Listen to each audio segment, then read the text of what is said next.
Bonsoir à tous, nous sommes très ravis de vous avoir très nombreux à vous connecter sur BS News International. Aujourd'hui, nous allons parler de la décision prise par les autorités ivoiriennes d'instaurer le visa d'entrée pour le Maroc à tout citoyen ivoirien détenteur d'un passeport ordinaire. Cela a poussé au gouvernement ivoirien et le gouvernement marocain à analyser un peu cette situation.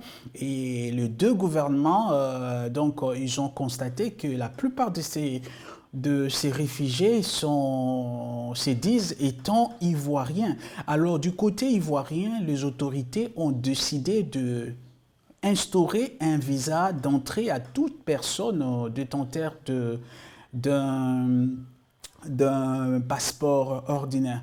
Donc tout d'abord, avant de vous présenter l'invité d'aujourd'hui, avec qui nous allons parler, Begré Jean Aka, qui est chercheur en immigration, actuellement en diplex de Tunis. Nous allons aborder et approfondir cette thématique pour vous faire comprendre comment ça va aider les deux pays à mettre fin à ces flux migratoires. Commençons tout d'abord par lire c'est que le communiqué du gouvernement ivoirien a martelé ce qui a poussé à cette décision.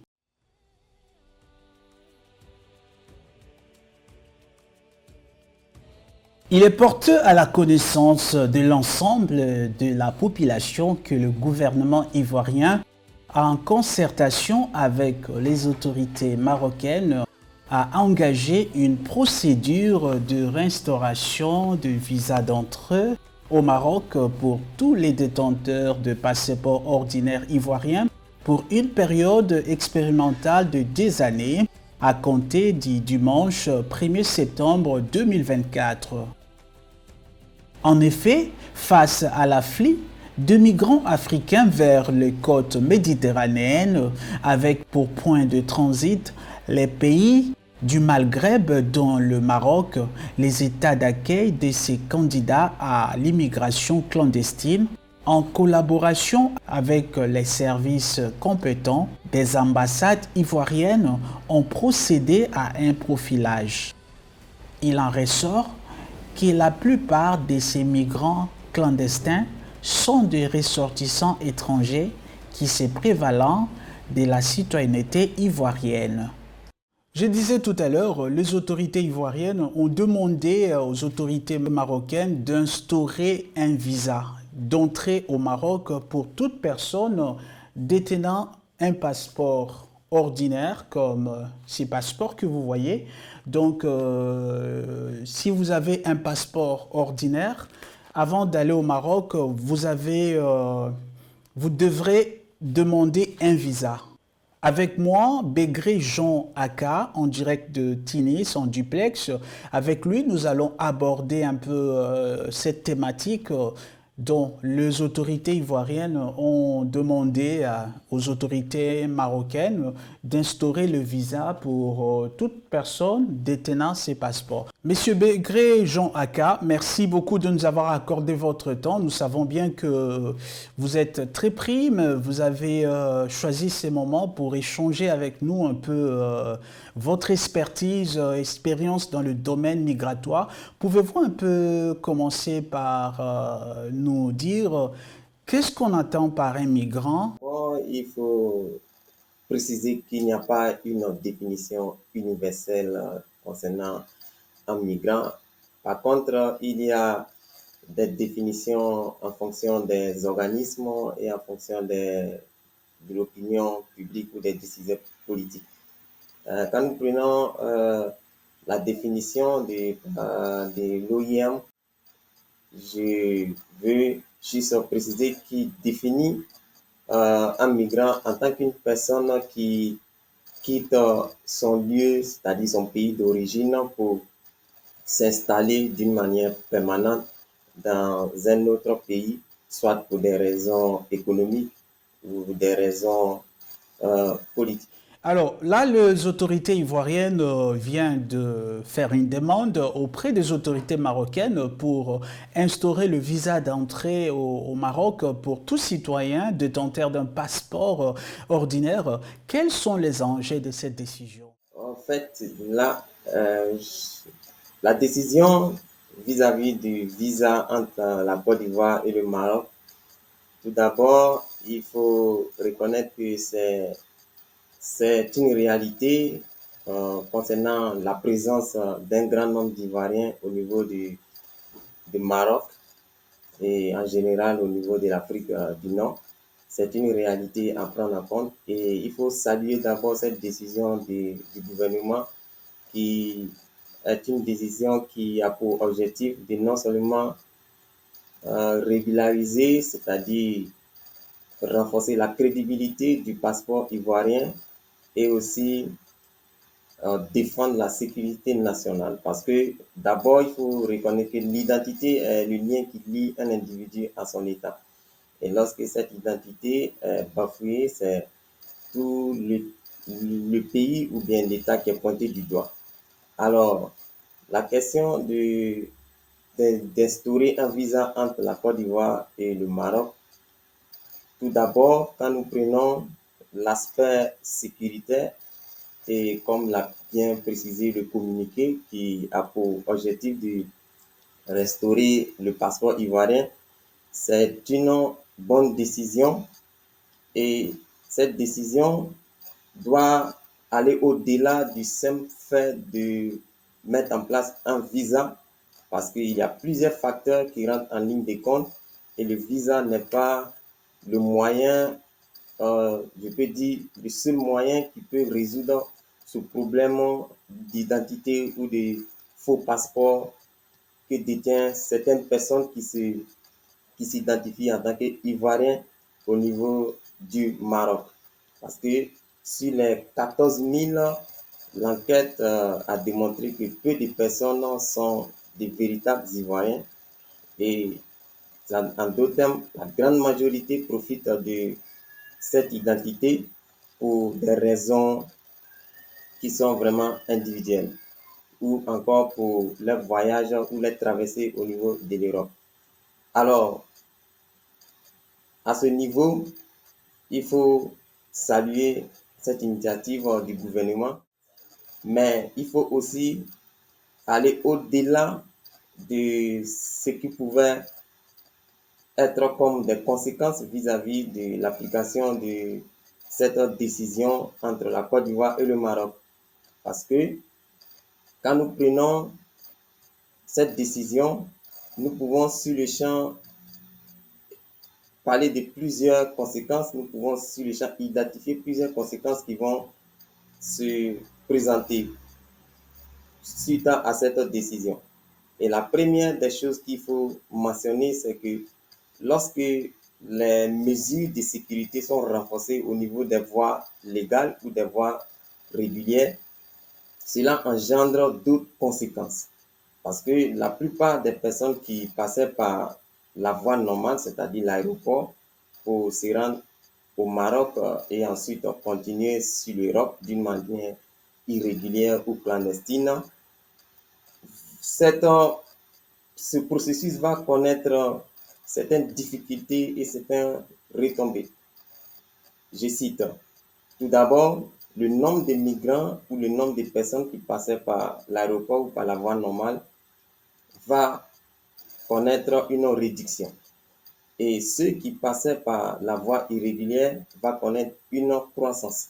Parce que lorsque la voie normale est renforcée, les potentiels migrants vont prendre d'autres voies irrégulières pour pouvoir atteindre leurs objectifs. Et rien ne peut les dissuader en ce qui concerne leur voyage ou encore les décisions de voyager ou d'atteindre le Maroc. La deuxième des choses est que toutes les personnes qui étaient déjà au niveau de la Côte d'Ivoire, qui ont récemment quitté le Maroc, mais qui sont des personnes qui résident au Maroc, vont connaître des difficultés et cela va Cela va avoir des répercussions sur ce qu'on appelle la migration circulaire. La migration circulaire, c'est une migration qui s'effectue entre deux pays d'une manière régulière, c'est-à-dire il y a des allers et retours d'une manière régulière. Et les personnes qui avaient déjà procédé par cette migration circulaire, qui sont au niveau de la Côte d'Ivoire, qui vont vouloir répartir au Maroc, vont connaître des difficultés en ce qui concerne la procédure administrative, et ce qui va les retarder ou encore les empêcher d'accomplir les cycles migratoires. Et en cela, on va parler des cycles interrompus, c'est-à-dire un cycle migratoire interrompu. Un cycle migratoire interrompu, c'est lorsque la personne fait face à des difficultés qui vont venir empêcher son cycle ou encore tout ce qu'il avait mis en place comme, comme scénario ou bien arsenal pour pouvoir effectuer son cycle migratoire. Une deuxième des choses est que, et parmi ces personnes, on a les étudiants, on a des hommes d'affaires qui sont en possession du passeport ordinaire. Ces personnes, ces étudiants, par exemple, on parle du 1er septembre. La durée d'abord ici pose problème. Parce que les étudiants qui sont en vacances en Côte d'Ivoire, qui vont vouloir repartir en septembre, vont faire face à cette difficulté-là, au niveau administratif et au niveau de l'aéroport. La deuxième des choses est que sur le plan économique, le, la Côte d'Ivoire va, c'est-à-dire la compagnie aérienne, plus précisément Air Côte d'Ivoire va connaître euh, un taux de réduction au niveau de ses usagers, parce qu'il faut dire que on ne peut pas parler de compagnie aérienne sans mentionner les voyageurs. Et cette question de visa, dans cette période, va réduire le nombre d'usagers de la compagnie Air Côte d'Ivoire, ce qui va faire qu'il y aura une baisse économique au niveau de la compagnie. Et là, il faudra trouver autre alternative. Monsieur Aka, est-ce que vous trouvez la durée que les autorités ivoiriennes ont demandé pour que cette mesure soit appliquée à tous ces Ivoiriens qui ont de passeports ordinaires, vous trouvez cette durée, c'est vraiment suffisante pour aider ceux qui ont, par exemple, des études ou des affaires là-bas au Maroc, de se préparer pour l'obtention de ces visas? Alors, la solution à ce niveau, pour que les étudiants et les hommes d'affaires ne soient pas en difficulté en ce qui concerne les objectifs, ou encore le retour pour les étudiants qui doivent reprendre les cours bientôt en septembre, ou pour les hommes d'affaires qui ont déjà des contrats ou encore des partenariats entre le Maroc ou bien avec des entreprises marocaines et autres. Il faut revoir la durée de la mise en œuvre de cette décision. Il faut essayer d'étendre un peu ou encore de reculer cette date au niveau de l'application. Comme cela, ça va permettre à ces personnes-là de revoir tout le processus de leur cycle migratoire ou encore revoir certaines choses que ces personnes avaient déjà mises en œuvre pour leur voyage ou encore pour le retour pour les étudiants. Donc, le problème se pose au niveau de la durée. Il faut revoir la durée et essayer de, d'analyser ou d'évaluer les conséquences qui pourraient en découler vis-à-vis de cette durée-là. Alors, dites-moi un peu, si cette mesure est finalement mise en vigueur, c'est-à-dire les autorités marocaines approuvent la demande des autorités ivoiriennes au sujet de l'instauration de visas pour ces Ivoiriens détenteurs de passeports ordinaires, quelles sont les conséquences que cela peut avoir à la longue? La question des voies ou encore conséquences vis-à-vis de, de la route, c'est-à-dire des routes migratoires des migrants vis-à-vis de leur voyage. Il faut dire que ceci peut engendrer ou encore permettre aux migrants de prendre plusieurs voies. Et le Burkina, le Ghana ne sont pas les seuls pays par lesquels les migrants passent pour sortir de la Côte d'Ivoire. On a le Mali aussi. Et ces migrants passant par le Mali, le Burkina, se retrouvent au Niger et du Niger passent par l'Algérie pour se retrouver au Maroc. En dehors du Maroc, il faut dire que les migrants aussi passent par la Mauritanie. De la Mauritanie, ils passent par les îles, par la Mauritanie pour atteindre les îles Canaries, qui est une zone qui mène vers l'Espagne. Donc, tout d'abord, ça va les exposer à des risques et à des dangers. Et les risques sont tels que ces personnes vont faire face à un parcours à pied souvent, un parcours à pied qui les mène, c'est-à-dire traverser une longue distance de désert pour soit atteindre une autre frontière ou partir d'une autre frontière à une autre frontière. Donc, ça les expose d'abord à la mort et ça les expose aussi à la famine, à la faim et à la fatigue. Aussi, il y a les risques de se faire, c'est-à-dire agresser ou bien subir des violences ou encore de l'exploitation au niveau, lors de leur parcours migratoire. Parce qu'il faut dire que dans le désert, il y a des risques de kidnapping de ces migrants par des groupes non identifiés qui sont des groupes qui kidnappent ces migrants et qui les exploitent à la fois. Il faut aussi reconnaître qu'il y a des groupes terroristes, par exemple, dans le désert de la Libye, qui se sont, c'est-à-dire dispersés dans ce désert et qui, par le trafic des organes humains, arrivent à s'autofinancer.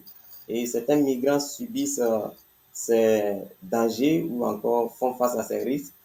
Et ces migrants peuvent être kidnappés par ces groupes terroristes pour des raisons qui les sont personnelles, comme j'ai bien mentionné, qui sont telles que des raisons économiques pour s'autofinancer. Parce qu'aujourd'hui, la vente des organes humains, c'est un business qui remporte beaucoup et il faut prendre en compte ceci. Une autre chose est que ces personnes vont connaître ce qu'on appelle aussi, ce qu'on appelle faire face à des autorités, c'est-à-dire des cadres ou la police des frontières au niveau de certains pays. Parce que si on ne passe plus par la voie normale et qu'on passe par la voie irrégulière, il faut s'attendre à des frontières, il faut s'attendre à des gardes ou à des polices qui sont là pour assurer la sécurité des frontières. Et ces personnes peuvent être arrêtées et être détenues dans des centres de détention qui sont un peu construits au niveau de ces pays de l'Afrique du Nord.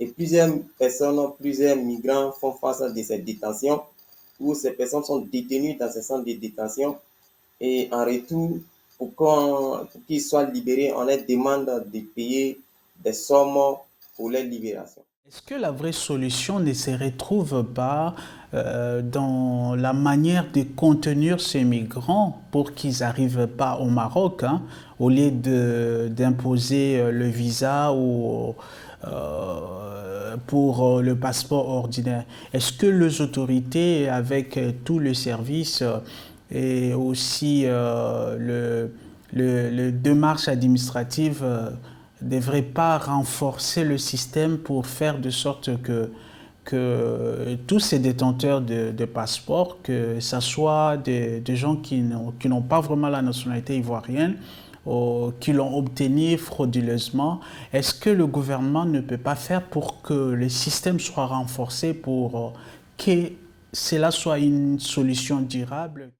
À ce niveau, il faut reconnaître et être honnête que le visa ne va pas véritablement réduire les flux irréguliers ou encore les flux des Ivoiriens qui vont vers le Maroc.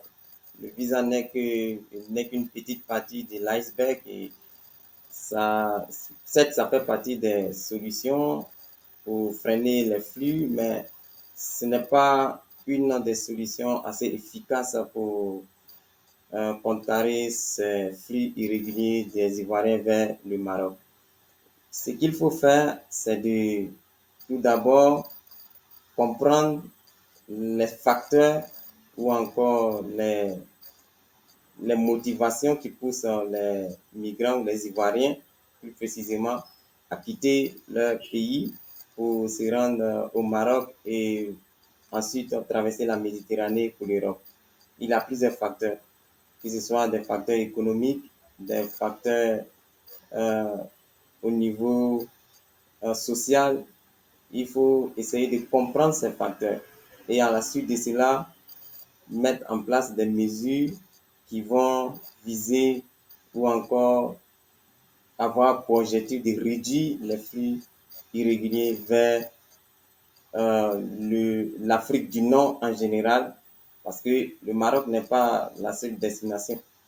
D'abord, il faut renforcer la sécurité au niveau de nos frontières avec nos pays voisins, que ce soit euh, le Mali, le Burkina, le Ghana. Il faut renforcer le contrôle des frontières et puis aussi essayer de mettre en place des nouvelles technologies pour la surveillance de ces frontières qui vont permettre aux autorités d'identifier les flux irréguliers depuis la Côte d'Ivoire vers les pays voisins.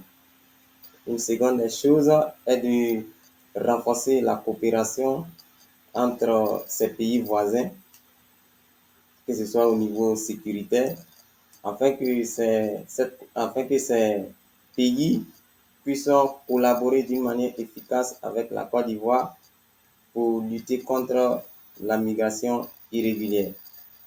Au niveau du passeport, qui est la seule raison, si nous disons bien le communiqué, qui est la seule raison, la raison principale de cette décision, il faut revoir le processus de mise en place du passeport au niveau de la Côte d'Ivoire et essayer de revoir ce processus, que ce soit au niveau des documents qu'on fournit pour le passeport.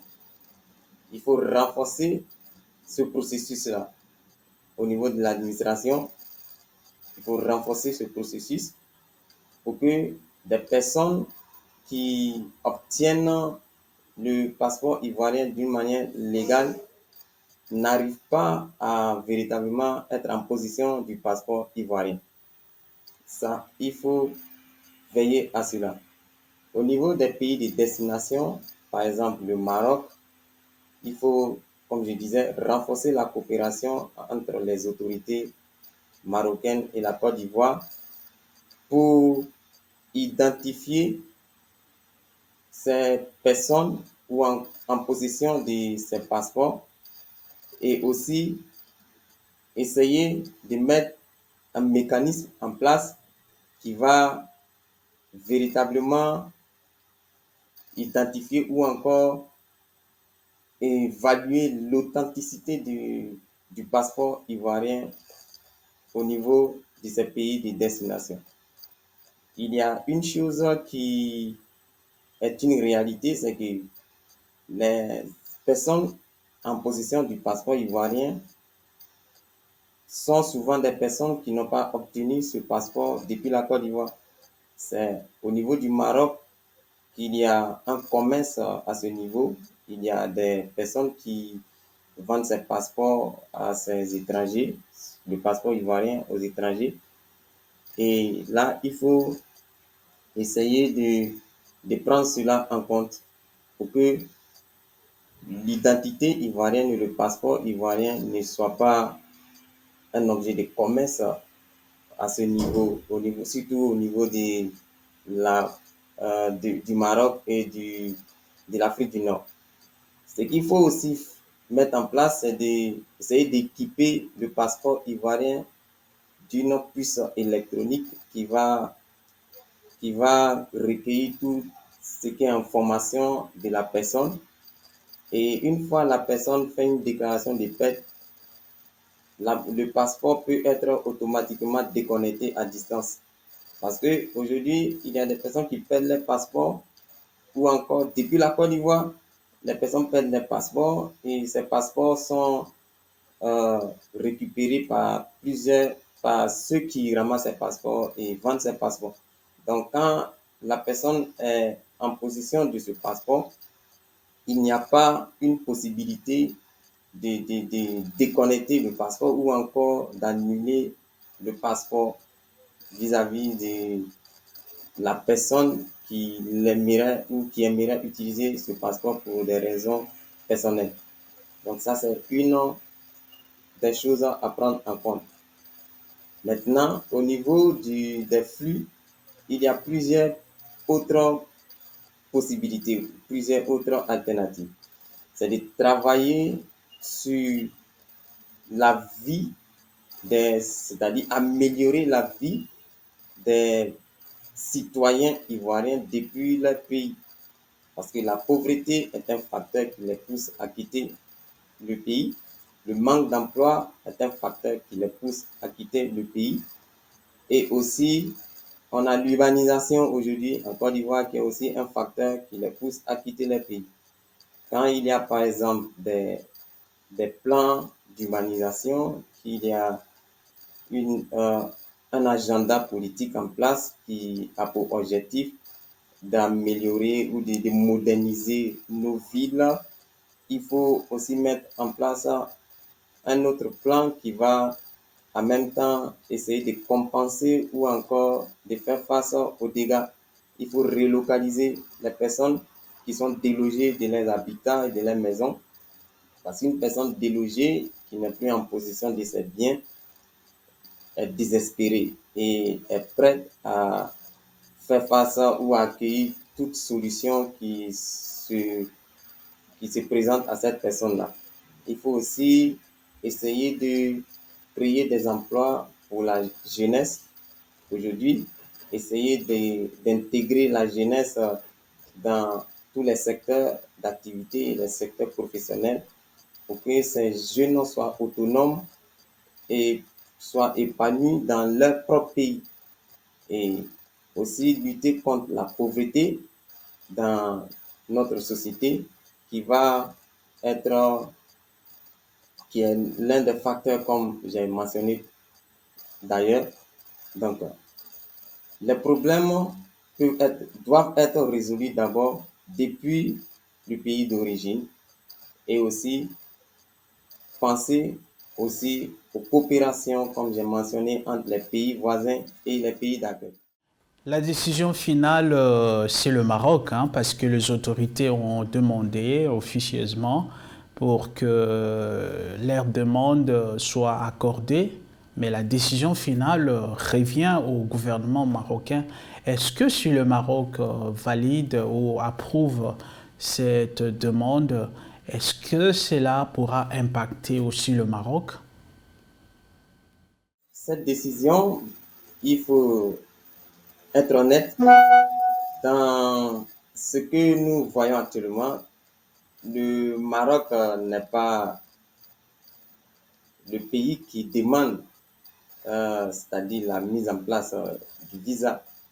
Donc, la décision peut dépendre ou peut dépendre du Maroc, puisque le Maroc n'y perd rien, ou encore le Maroc ne perd rien si cette décision est mise en place. Au contraire, le Maroc va essayer d'évaluer cette décision sur tous les plans, que ce soit le plan économique, etc. Ce qui va être bénéfique non seulement pour le Maroc au niveau économique, mais qui va aussi être une sorte d'extension de la coopération entre l'Europe et le Maroc, parce qu'il y a une collaboration des politiques d'externalisation entre le Maroc et l'Union européenne qui consiste à gérer les frontières de l'Union européenne d'une manière externe depuis le Maroc. Et le visa vient pour les aider, en d'autres termes. Mettre le visa entre la Côte d'Ivoire et le Maroc vient pour renforcer d'ailleurs cette coopération et les efforts pour réduire les flux entre les pays subsahariens et le Maroc. Donc, la décision ici va dépendre du Maroc. Pour finir, qu'est-ce que les autorités africaines, les États africains doivent faire pour que leur population ne puisse pas s'hasarder pour aller au désert ou prendre la mer pour une meilleure vie, hein, comme les migrants le disent? Qu'est-ce qu'ils doivent faire, les gouvernants, les politiques, pour que ces migrants soient contenus dans leur pays, pour qu'ils ne puissent pas aller à l'étranger? Qu'est-ce que ces autorités doivent faire pour que les migrants puissent se retrouver plus dans leur pays d'origine que de prendre des risques au désert? Pour cette question des migrations, ou plus précisément des migrations irrégulières, il faut que nos États ou encore notre gouvernement essaient de gérer le problème ou cette question des migrations d'une manière précise, c'est-à-dire mettre en place un ministère qui va s'occuper principalement de cette question de migration, parce que la migration n'est pas seulement une chose mauvaise, elle a aussi des bénéfices pour un pays, que ce soit sur le plan économique, culturel, etc. Donc, il faut que nos gouvernements essaient de mettre en place un ministère pour gérer cette question de migration et à la fois renforcer la coopération entre les pays de transit et les pays d'accueil. Au niveau du Maroc, il faut que le Maroc, c'est-à-dire l'État marocain, voit cette décision comme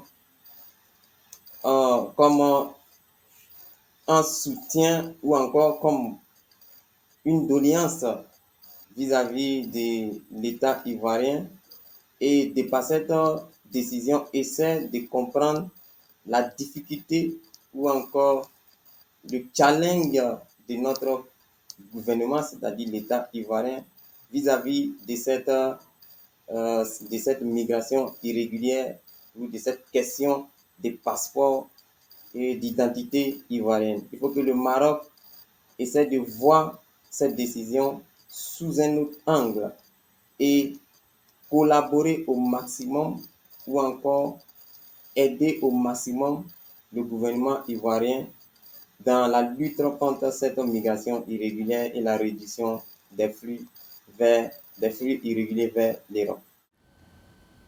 Monsieur Aka, merci beaucoup pour vos analyses, surtout pour votre temps que vous nous avez accordé pour échanger de cette situation qui est votre domaine, un domaine d'expertise dont vous faites preuve.